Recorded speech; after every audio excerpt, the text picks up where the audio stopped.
So Miami Dolphins are 1 week from beginning the OTA period of their offseason program, actually getting on the field. We didn't watch them, but we saw them out there today.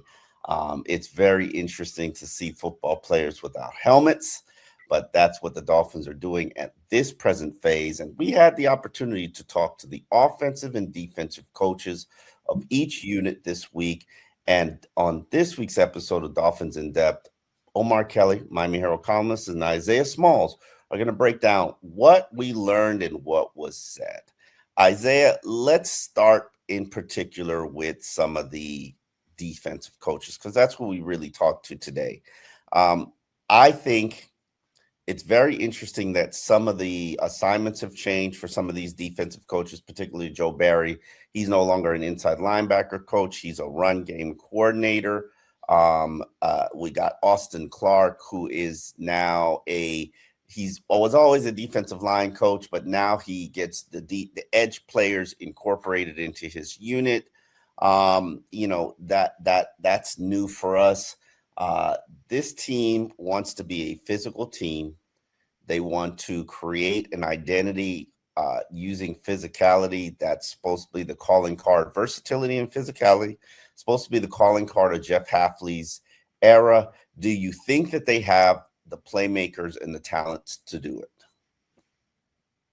Not exactly, but this is year one, right? I think anytime you go through a rebuild, restructure, reorganization, whatever buzzword you want to call it, it's not going to look perfect in year one. Like Rome wasn't built in a day, right? So when you kind of clear house as much as the Dolphins did, you have to, and especially if your cap situation was as dire as the Dolphins was, you kind of have They created that cap situation. Of course. Yeah, but it wasn't this regime. It wasn't necessarily this regime. Well, the cutting of Tua, I guess. But that's neither here nor there. That's not what I'm talking about. But I think the ultimate determinant is going to be how hard these guys play.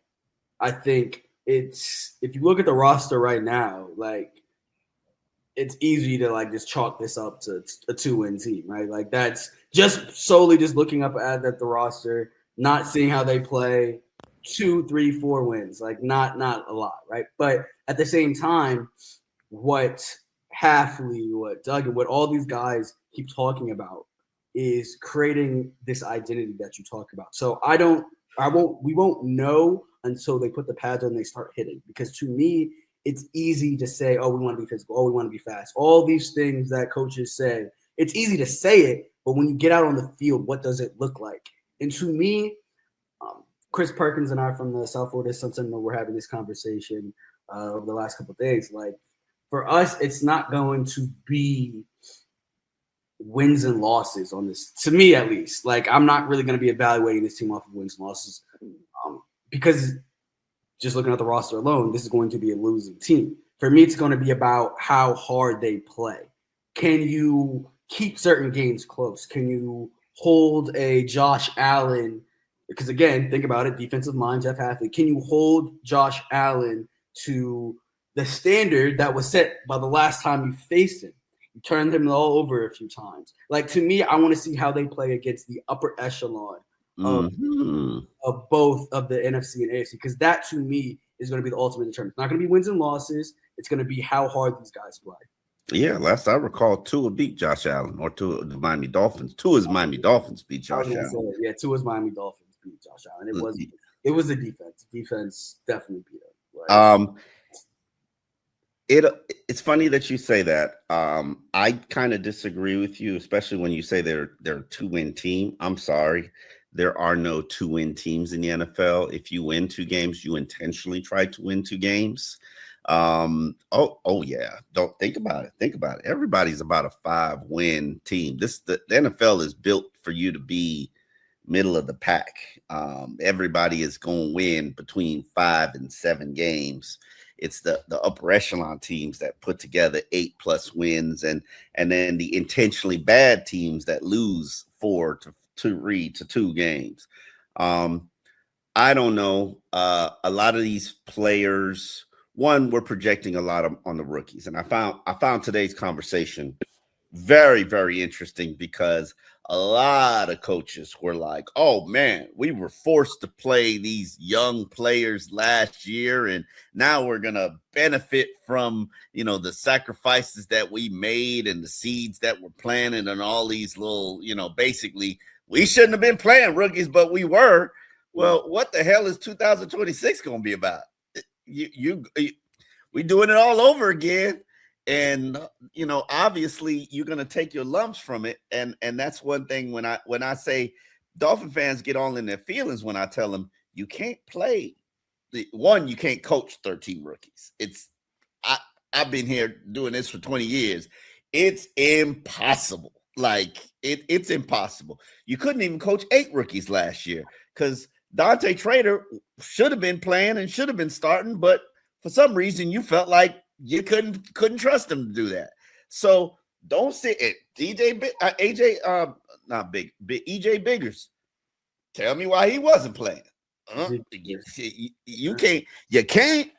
So don't sit here and tell me that you can coach 13 of them.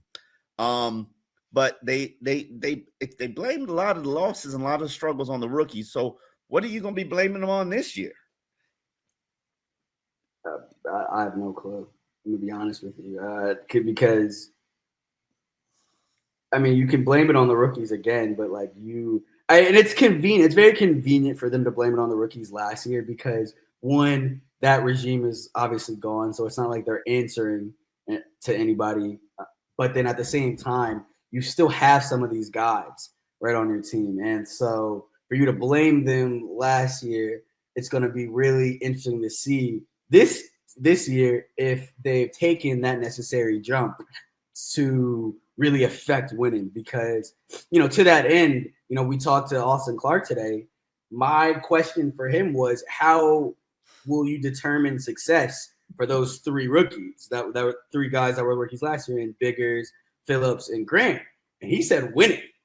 And I said, I was a little bit surprised, but I just kind of took it in stride because I feel like that's a very high bar to place on these guys, considering it's not like they were really affecting winning last year. They were just not in the right way. They're more so affecting losing. They were contributing to losses. They were contributing to losses, right? So yes, you hope that they kind of can cut out some of the rookie mistakes and take that step. But who knows, right? I think this is a new scheme. We have new play callers, and it'll be really interesting to see what they can do with this. Yeah. Here is Joe Barry, who tells an interesting story about how Jacob Rodirguez was number 1 on the Dolphins draft board for the inside linebackers. And I found that quite interesting. Yeah. The thing about the draft, and I've, in our conversations before, we've had talks that, in the draft, you do all this prep, you do all this vetting, and very rarely does it work out where you get the guy that you really covet. And, Jacob was our number 1 ranked guy. We coveted the hell out of him. Now, we had other needs and things, and also, quite frankly, I personally didn't think that he'd be there when we were drafting with the 43rd pick. So what I'm getting at, as a coach, to get a guy that you really like, to get a guy that you covet, to get a guy that you have ranked on your list as the number 1 guy, it's pretty exciting. So for all the reasons, he's a great kid, he's a great player, he's a great husband, he's a great teammate. He's been productive as hell in his entire college career, both from tackles and taking the ball away. So now granted, he's been here for 5 days, so got a lot of work to do, but I'm so excited he's here. What's that transition like for a guy to come from the college game and incorporate the NFL and then potentially be that green dot guy and have to step up in that leadership role? Yeah, well, I think it's, it's just like anything, stages. It's like none of you guys, play professional football, but if you played in high school, there's definitely a transition when you go to college. And I always equate it the same way. When you go from college to the NFL, no matter how good you are, no matter where you're drafted, there's still learning that has to take place just because you're moving up a level. You're part of the elite now. But with all the traits that I just listed before that he has, there's not a doubt in my mind that he's going to be able to make that. But it's just, it takes time. But that's why we have OTA days. That's why we have training camp. That's why we have preseason games.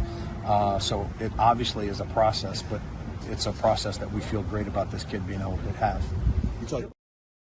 Yeah, we're talking about Jacob Rodirguez, who was the Dolphins' second-round pick. He's going to be probably competing with Tyrell Dodson for that starting inside linebacker job. I find it very interesting that, and I think you said this earlier, that not on this podcast, but when we were in the media room, that this Dolphins unit is built on versatility.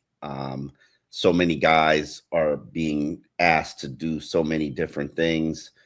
Trey Moore is an edge, and he's also an inside linebacker. Kyle Lewis is going to be an inside linebacker, and he's also a nickel coverage guy. Chris Johnson is going to be a boundary cornerback, and he's also going to be a nickel cornerback on the inside. You got Kadyn Proctor, who's going to be start off as an inside linebacker, and he's probably going to also serve as the backup tackle at both the left and the right tackle spot. All the wide receivers are learning how to play all the positions, so it's not like there's going to be a dedicated slot according to them right now. And there's going to be a lot of multiplicity in terms of what the young players do and how they play. And I'm at the position where at this point I think Zach Sealer might be forced to play on the edge as opposed to working as a defensive tackle, because we've got a lot of defensive tackles, no edges. So, I mean, there are a lot of edges that are on the roster, but who of these edges is designed or catering to stopping the run? And I can't name you that guy. To me, that's one of the biggest challenges that I see about this Dolphins roster is I don't see an edge player on this team. Like, I don't see anybody who can set the edge. And funny enough, today, when we talked to every defensive player, and I mentioned Josh Uche and Chop Robinson, the only person that they ever wanted to talk about was Chop Robinson. So, and as we know, Chop Robinson, his forte was not setting the edge. It really wasn't getting after the quarterback, but we know Chop can rush the quarterback, can pressure players. But if you don't set the edge and you don't stop the run, teams are going to run it down your throat all season. So it'll be interesting to see how that pans out for them. On the offensive side of the ball, the Dolphins want to be a physical running team, which is quite unique. But when you don't have any established wide receivers, which I think it's a fair thing to say, that's how you got to be, especially when you've got Devon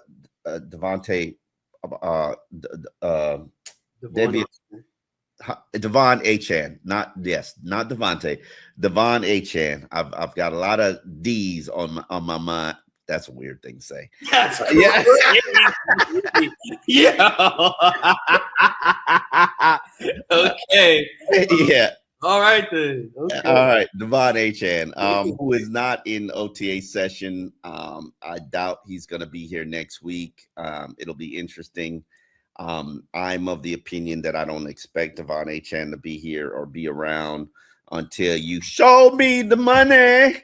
But the Dolphins team, they plan to be a physical running team, create a physical identity. And here is running back coach Ladell Betts, former Washington Commanders running back Ladell Betts, talking about establishing that physical identity. To be a physical mindset. I think anytime you allow an offense to tee off, and the reason why I use the term tee off is because when you run the ball, we're shooting out in terms of offensive line, fullbacks, everybody. So when you allow a team to tee off, there's a physical mentality that comes with that, and we kind of get to take the fight to the other team. So I think when you're talking about a run first type of mentality, it's an attack style. Does that almost coincide? Because when we're talking about on paper, obviously there's a lot of time before results actually happen. Mm-hmm. On paper, outside the building, there's not a lot of expectations for this group, just young group rebuilding. So does the mentality and focal point on offense of attacking and setting the tone, like, can you almost do they almost go hand in hand, like the underdog mentality and also attacking and setting the tone on the ground? I wouldn't use the term underdog. I mean, that's your term, but I think at the end of the day, this is a National Football League. Everybody's here for a reason. No matter what the expectations are, we have high expectations of ourselves. So no matter where we are right now, and obviously we're building something collectively as a group. Many of us haven't been together long term, but we're trying to build something. We're trying to win football games. So attack style, whatever it needs to be, we're still trying to win. I'm going to ask you about both Jalen Wright and Ollie Gordon, if you wouldn't mind addressing each one as far as things you like about each of their games. Jalen first. Jalen obviously has some speed, well, a lot of speed, not some speed, a lot of speed. And he's been here, I think this is going to be his third year. So really it's about him staying healthy, continuing to get some reps, whether it be in practice, but then also in preseason and try to push the room. You know, obviously we have HN, we have Ollie, and Ollie's a bigger back, you know, so he brings a little bit more physicality in terms of just size. So really it's just those guys getting out there, getting reps, staying healthy, and continuing to push each other. Bill, I think you saw Max Llewellyn at Iowa, right? I did. I was there when he first arrived. Right. Can you tell us what to expect, what you think of? Blue collar guy, like most Iowa kids. I'm a little biased. I went to Iowa myself, but blue collar. I think he's from Iowa, from the state of Iowa. So I've seen Max when he was probably, I don't know, 220 pounds when he first showed up to now. I don't know what he is, 260, 270. Who knows what he is? But Max has come a long way. He's a blue collar kid, works hard. It's kind of that Iowa mentality in terms of the weight room, strength conditioning program. So he's come up through the ranks, and he's a grinder. Yeah, Max Llewellyn is one of the defensive ends that are going to have to figure out a way how to set the edge. That to me is it. First, What'd you say? Make the team first. Oh, he's a rookie. He's a draft pick. He's gonna make the team. Well, if he's healthy. I mean, seventh round picks don't get cut every day. You know?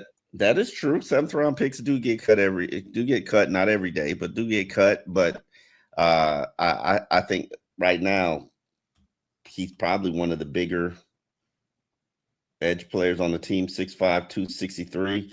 Everybody else is hovering around 240. So hopefully we'll see when pads come on. As I say all the time, it's hard to evaluate defensive players until the pads come on, and you don't know what they're going to do or what they're capable of until things get a little bit rough and tough and physical in there. Speaking of rough and tough and physical, Austin Clark, the Dolphins defensive line coach, he's been here from the Brian Flores days, and one of the reasons he keeps his job is because Austin actually does a good job in terms of developing players.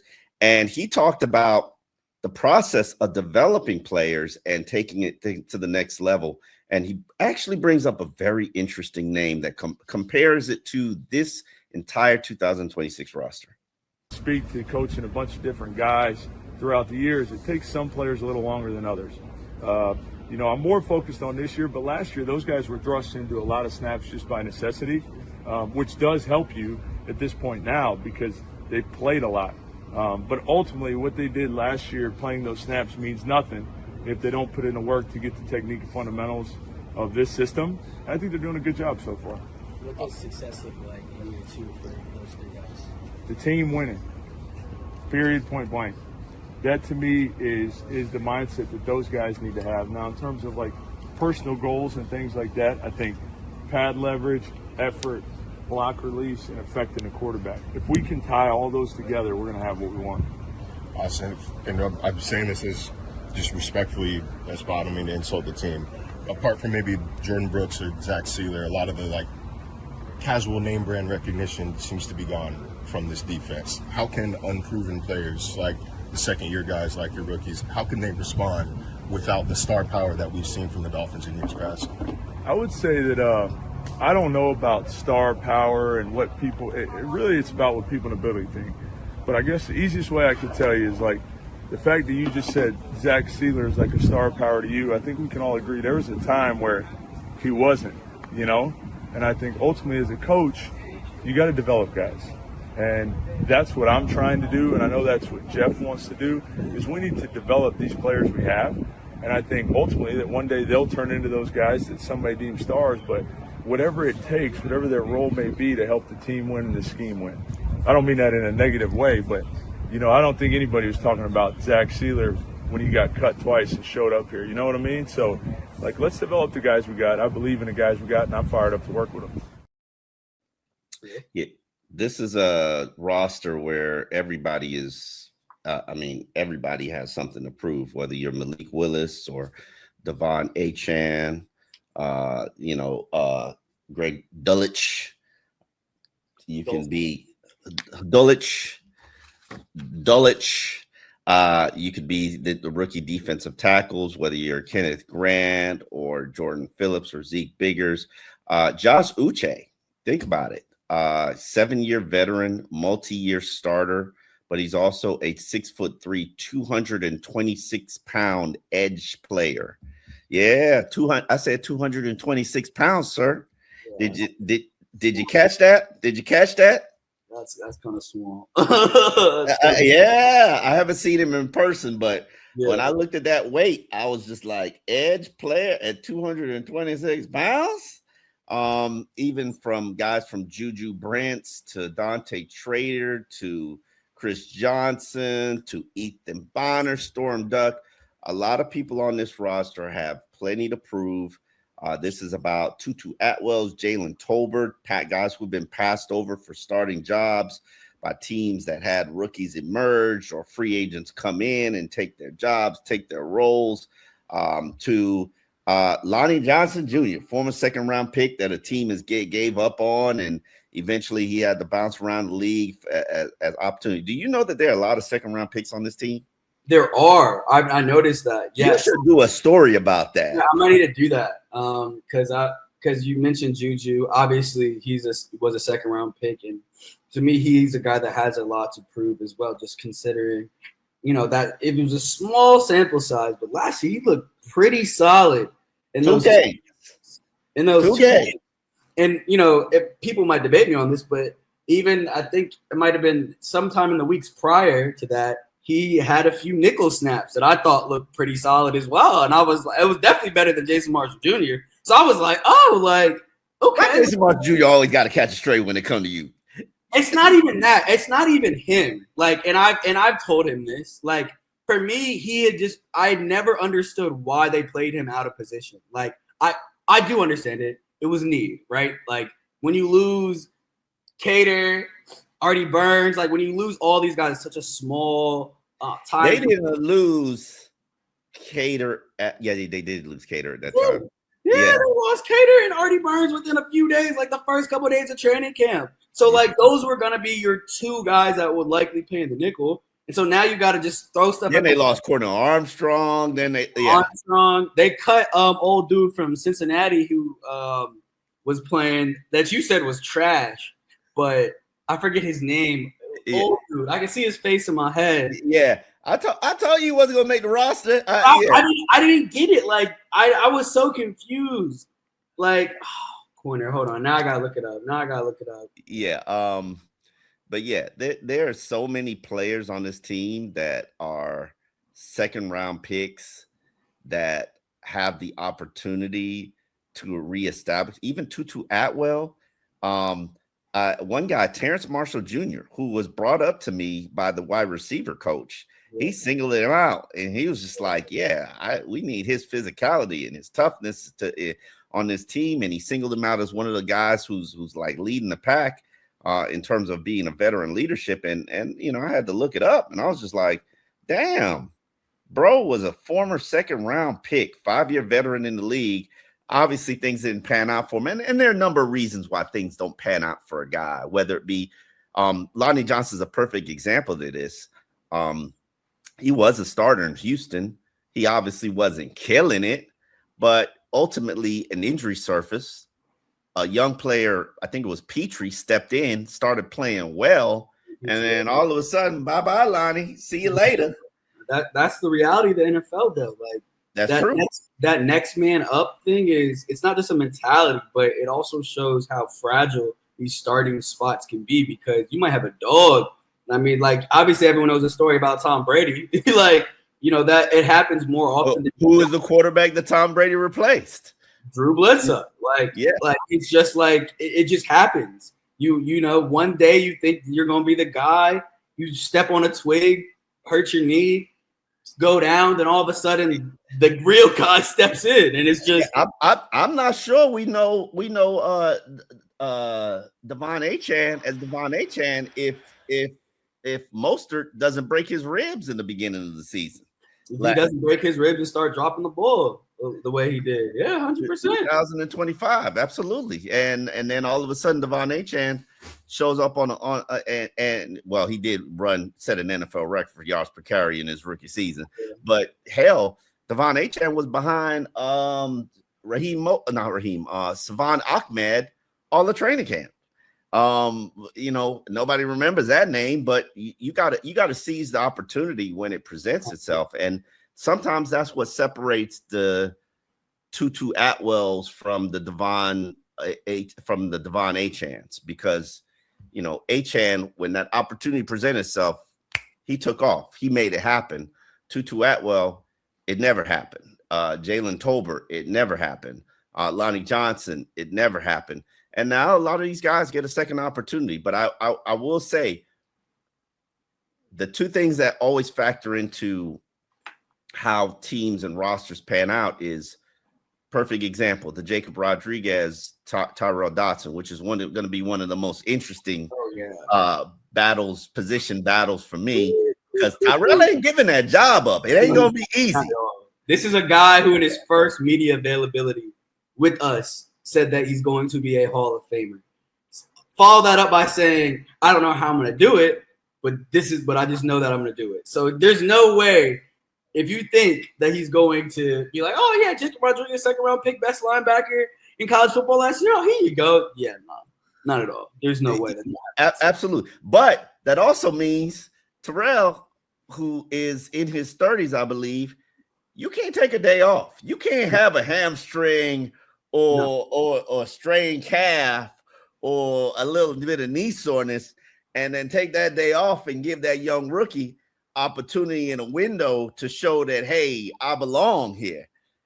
And that the rookie also got to stay healthy. So it's going to be very interesting to see how these things pan out.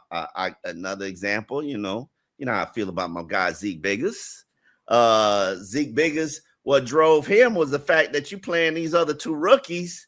Yeah. And you out here got me riding the pine on the inactive list. Yeah. Zeke got his body in great shape, worked out twice a day, and basically showed the coaches that, hey, I gotta be on this field. And was working the special team. It was working the offensive line on the scout team.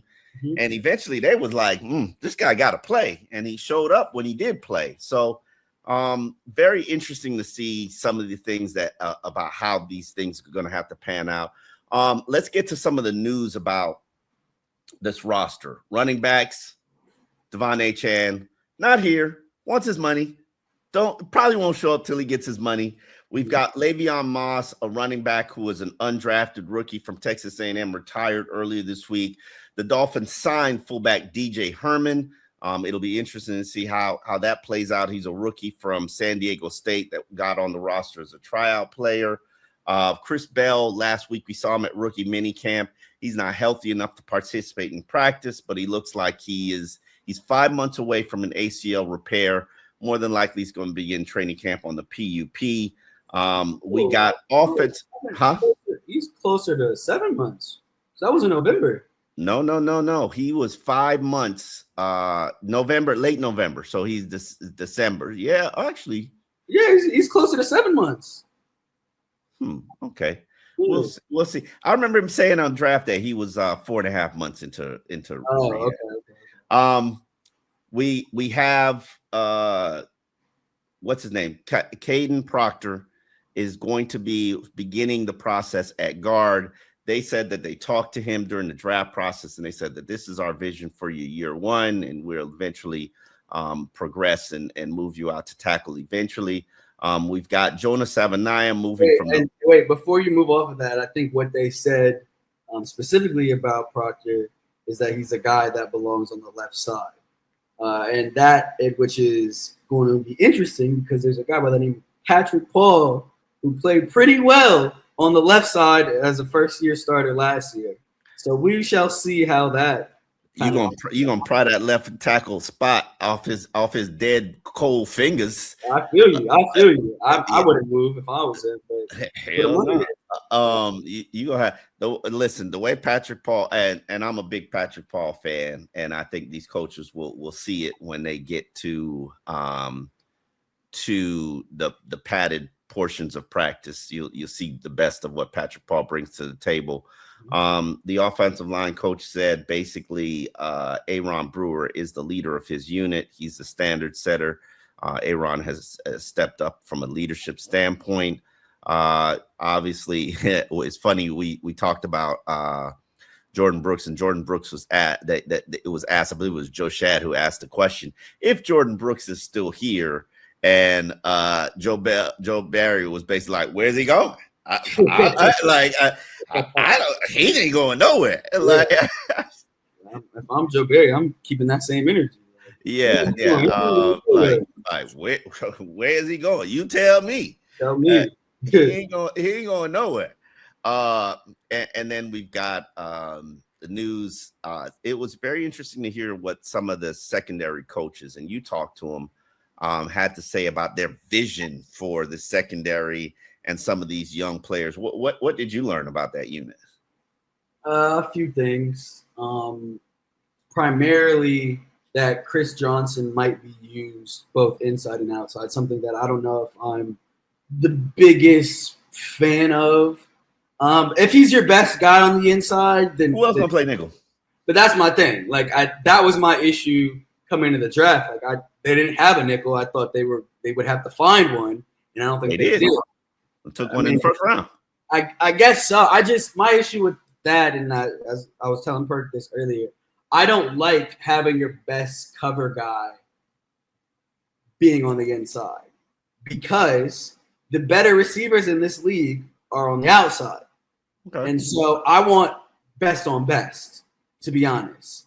And look, if you feel like if Jay Jettas moves to the slot and you want Chris Johnson to follow him, to do that. Like, I have no issue with that. But what I don't want, if Pook is in the slot, move him down there. But what I don't want is him to be covering, I don't want to name a player, but a slot receiver that's not the best, while you have an outside guy that's going to be torching either Storm Duck or whoever lines up to replace him on the outside. So I don't know. I just have a bit of concern about that, but it'll be interesting to see. I would love to see what Kyle Lewis could do in the slot. We'll see. As a big nickel, man, the big nickels, that's where the league is going. Think about what the Seahawks did with Nick Emenwari over there on the back end. Like, sometimes you just need that bigger guy. That I was listening to Duggan, like he said that you have to be very physical, which makes sense why they want a linebacker in that role, because who's more physical than your linebackers, specifically your inside linebackers. We spoke about Jason Marshall Jr. Like, they're kind of all in unison that he is an outside guy, which is great. Music to my ears. What else? And really, Dante Trader. Any vision for Dante Trader? I actually didn't listen to the Dante Trader. I wasn't at the. I had bounced around enough that I did not. That was the one guy that I didn't hear. But I did read some of what they said. It's just kind of, they echo the same talking points that Weaver and them did last year. Like, he's a veteran, right? He has this veteran knowledge. He approaches it like a veteran. Wants to learn, blah, blah, blah, blah, blah. Yeah, all that stuff. So okay, can he play? I think he can. I personally think he can. All right. I'm going to be interested to see, because this year, I think one of the things that stood out to me, about him last year, was that he got information from everybody, all the veterans on the team. And it's something I mentioned on this podcast before. He went to Jordan Brooks, asked him about his routine. Went to Minka Fitzpatrick, asked him about his routine. Went to Bradley Chubb, asked him about his routine, right? And so went to Rodirguez, asked him about his routine. What that says to me is you're trying to learn from the right guys, right? I think sometimes in the NFL you can fall into a trap of just learning from all the veterans, but that kind of implies that all the veterans know what they're talking about. Not everybody knows what they're talking about. So you have to go to guys that have had success at the high level And so those 4 guys to me were just like, oh yeah, like those are the guys you want to get knowledge from. And for him to do that, and this to me, this is the year where he kind of has to put it all together, right? Of course, he'll be here in year 2. But yeah, no, but I think I want to see that step. I want to see that step from him. I need to see that step. And in year 3, that's when you put it all together. But I need to see that step that like you've been in the lab, you've taken some of what all these guys have given you, and you want to. And to me, this is to your point about you have to seize the opportunity when it's there. Who knows what the roster looks like next year? As currently constructed, the safety is one of the worst units on this team, and you are one of the better players in that unit. You got to seize the opportunity when it's there. Absolutely. No question about it. And I think that's what the 2026 season is about. Opportunity is going to be presented for all these guys, and we will see who seizes it. One last thing, because I cut you off, but you mentioned Jonah Savainaea earlier, and they talked to us a little bit about yesterday about his switch to right guard and why that will benefit him greatly, considering, hopefully, that's what he played in college. That's what he excelled at in college. That's what made him a second-round pick. But, hopefully he'll be able to find some of that form that he had at Arizona, where he was primarily I think that's anybody's job on the roster. DJ Campbell, what was the other? Brandon Daniels, Andrew Meyer. If you want that job, you go take that job, right guard, because nobody's going to be benefiting from being a second round pick. It's a lot of second round picks on this roster. Might be about 12 of them. So it'll be interesting to see how this all pans out. The 2026 season is in the making. The bun is in the oven next week as they begin on-field work and OTAs. We will be there at Dolphins In Depth. So you make sure you come and check out our podcast to get our first observations of what Mr. Malik Willis looks like throwing the football. On that note, we are out, and we will see you next week.